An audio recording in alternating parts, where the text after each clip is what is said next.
اسلام آباد ایشیائی فٹ بال confederation AFC کے صدر شیخ سلمان بن ابراہیم الخلیفہ نے پاکستان کا 2 روزہ دورہ کیا۔ اس موقع پر ایوان صدر اسلام آباد میں پاکستان فٹ بال فیڈریشن کے صدر محسن گیلانی، AFC کے جنرل سیکرٹری ڈیٹم، سابق national footballer Shahid Khan Shinwari,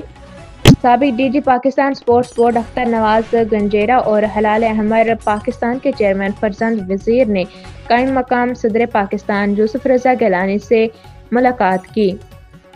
ملاقات میں پاکستان میں فٹ بال کے فروغ، فٹ بال فیلڈ اکیڈمیز کے قیام اور کھیلوں میں نوجوانوں کی شمولیت کے حوالے سے تفصیلی گفتگو ہوئی۔ اس موقع پر اس عزم کا اظہار کیا گیا کہ ایشیائی فٹ بال کانفیڈریشن، پاکستان فٹ بال فیڈریشن اور حکومت پاکستان باہمی تعاون سے ملک میں فٹ بال کے فروغ کے لیے عملی اقدامات کریں گے۔ قائم مقام صدر یوسف رضا گیلانی نے اس موقع پر کہا کہ پاکستان کی آبادی کا 55% حصہ نوجوانوں پر مشتمل ہے، لہٰذا ہماری ترجیح ہے کہ نوجوانوں کو فٹ بال سمیت مختلف کھیلوں میں زیادہ سے زیادہ مواقع فراہم کیے جائیں۔ ایشیائی فٹ بال کانفیڈریشن کے صدر شیخ سلمان بن ابراہیم الخلیفہ نے کہا کہ وہ پاکستان میں فٹ بال کے فروغ اور نوجوانوں کو بین الاقوامی سطح پر مواقع دینے کے لیے بھرپور تعاون کریں گے۔